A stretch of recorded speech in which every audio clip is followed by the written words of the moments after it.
২৮ ফেব্রুয়ারির বিমান হামলার মধ্য দিয়ে ইরানের বিরুদ্ধে সামরিক অভিযান শুরু করে যুক্তরাষ্ট্র ও ইসরায়েল। পাল্টা জবাব দেয় তেহরান। মধ্যপ্রাচ্য জুড়ে তৈরি হয় উত্তেজনা।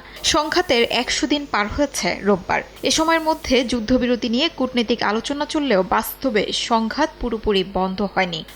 পাল্টা হামলা অব্যাহত থাকায় মধ্যপ্রাচ্যের পরিস্থিতি এখনও অস্থিতিশীল। বিশ্লেষকদের মতে দীর্ঘায়িত এই সংঘাত এখন শুধু সামরিক নয়, কূটনৈতিক অচলাবস্থারও প্রতীক হয়ে উঠেছে।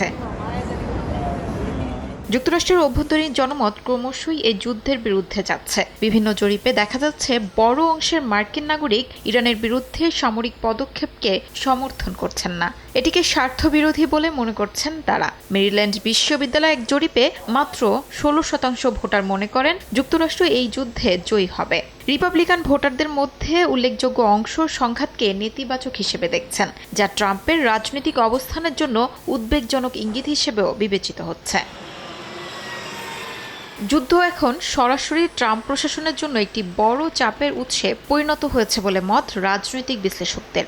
যুদ্ধবিরোধী জনমত আগামী মধ্যবর্তী নির্বাচনে ডেমোক্র্যাটদের জন্য সুবিধা তৈরি করতে পারে, যা বদলে দিতে পারে কংগ্রেসে ক্ষমতার ভারসাম্য। অন্যদিকে ট্রাম্প এটিকে যুক্তরাষ্ট্রের কৌশলগত লক্ষ্য হিসেবে উপস্থাপন করলেও জনসমর্থনের ঘাটতি তার নীতিগত অবস্থানকে দুর্বল করছে।